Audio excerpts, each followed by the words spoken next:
Hello to those who are here. My name is Gerald Raju and I'm from Houston, Texas.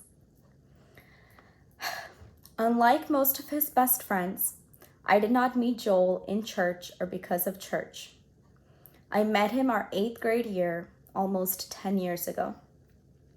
He walked into my advisory class and plopped into a seat right in front of me, and I still remember the first day of school.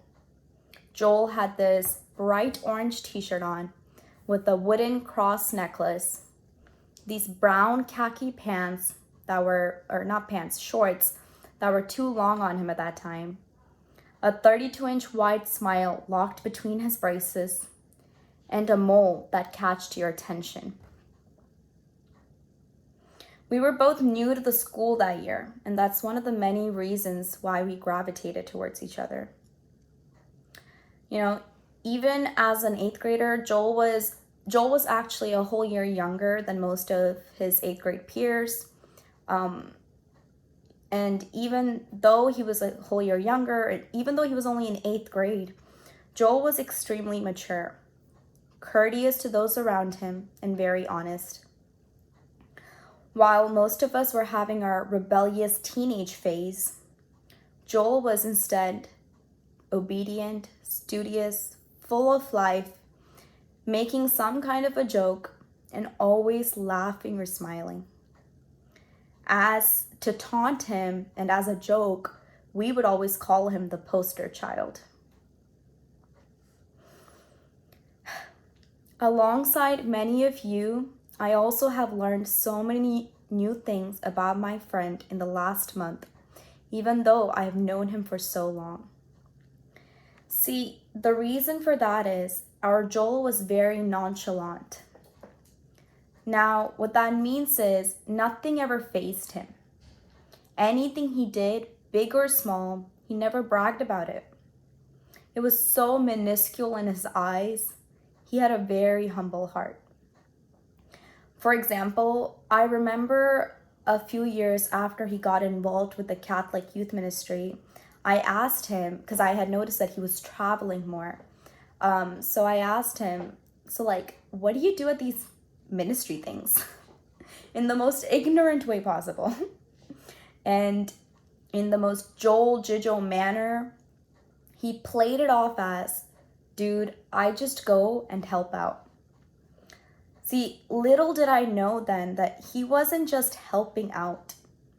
He was literally leading groups of youth to the Lord through seminars, retreats, worship sessions, preaching, and so much more.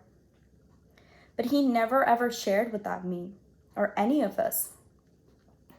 In fact, I think a lot of his friends, including myself, have seen more of his sermons after his passing than when he was here with us. This was never the topic of conversation during our hangouts or phone calls. Like, he could travel to Europe, host the biggest youth conference for a weekend, and fly back, and none of us would have any idea unless I checked his location or I checked his tagged section on Instagram, both of which I have done to keep up with him. In summary, he was always doing the most behind the scenes, but taking 0.1% credit for it. In school, Joel was very smart.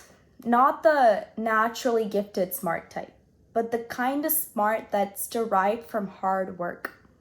Early on, he knew that he had to work hard to get the grades he wanted. And he did just that. He never complained. His mindset all throughout high school and college was, I will do my best and my God will do the rest. This is a lesson I adopted from Joel, and I will continue to practice in my own life. Joel was so knowledgeable about different things, like technology. He actually built his own work CPU. And cars, he knew the stats of every car. He could see the car from the front and tell what it is, how it's the mileage on it, the type, the number of seats inside of it. He knew it. He knew it all. He was a book of cars, I think. Once, when my front bumper came off my car while I was driving, the second person I called after my parents was Joel, because I knew he would know what to do. Joel never seemed too far away and was always available to help, no matter how busy he must have been. He's the kind of guy to go out of his way to help others succeed. He would actually oftentimes come over to my neighbor's house to help the uncle there with his coding classes, and then stop by my house afterwards. Joel was excellent in everything he did and everything he touched, but he never gave himself credit for it.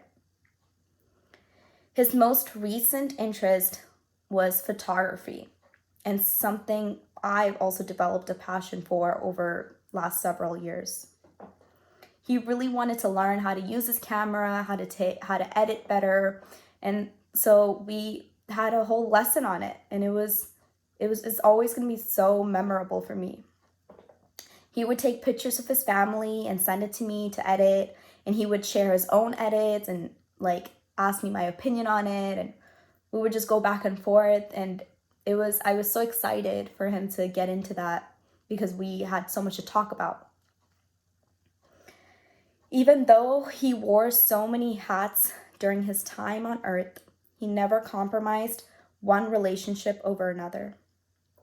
Joel, had this effortless way of making every one of his friends feel like he was their best friend.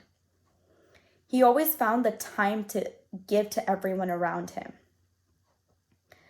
When I got really busy with school, I would fail to be a friend. I would not reach out, I would not text. I would go into my own little bubble. But Joel, without fail or a pause, would call me at least once a month or once every other month, and our conversations would last hours, and we would just be catching up.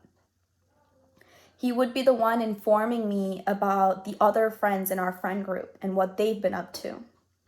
He would be the one, he would even text me when it's someone's birthday in our friend group so that I don't forget to wish them. You could put Joel in the middle of a group of strangers and he will find a way to make friends with all of them. And, after hearing all these different stories and after seeing how many best friends Joel had in his life, I only wonder how he fit all of us into his busy schedule. If there's one thing I have learned from Joel, it is how to be a friend.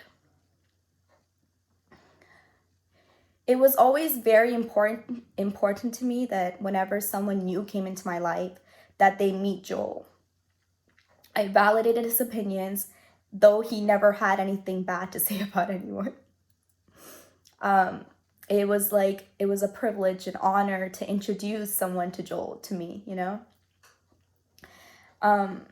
My friend Jenny George always used to say, "Live like Joel."